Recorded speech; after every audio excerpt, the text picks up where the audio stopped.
Zurura baada ya dabi kuchezwa bwana. Dabi imechezwa baada ya vuta ni kuvute. Hatimaye imepigwa.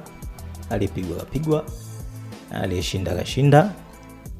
Ila kinachoendelea mtandaoni, nipita pita zangu huko, kuna jambo nimetaka tushare hapa. Na baada ya kuona hivi vitu vingi sana nikakumbuka kuna siku kakaangu Haji Manara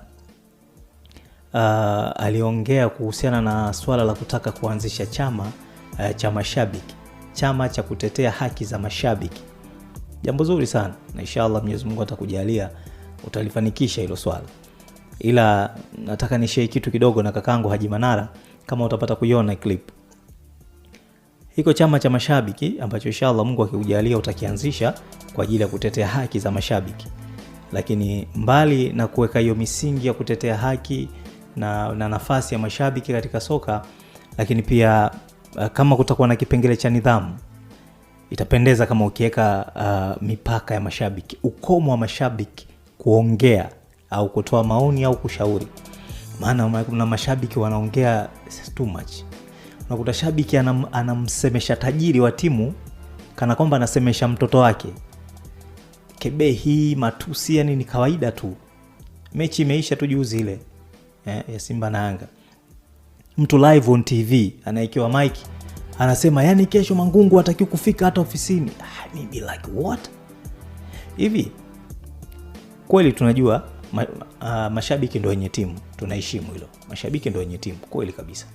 Mnanunua jezi, tunaheshimu, pesa inaenda kwa klabu, mnalipa viingilio, pesa inaenda kwa klabu. Sasa hivi kuna channel za YouTube za timu hizi, mnaenda mnaangalia, streams zikiwa nyingi, watch hours, clubs zinapata mapato. Kwa hiyo na nyinyi mnachangia club kwa njia moja ama nyingine. Na nyinyi ni watu muhimu sana katika mchezo huu. Ili soka liende lazima kuwe na mashabiki. Tunaheshimu. Lakini hebu fikiria, huyo tajiri unamtukana wewe, unamsema vibaya wewe, na huyo kiongozi wako mwenyekiti si unamsema vibaya wewe.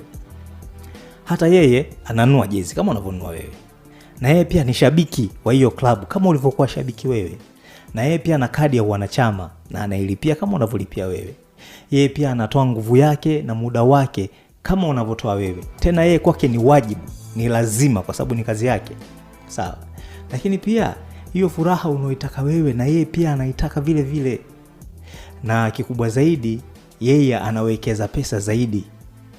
Kweli mashabiki kwa umoja wenu, kwa wingi wenu, mnaweza mkatoa pesa nyingi zaidi kuliko hata za tajiri.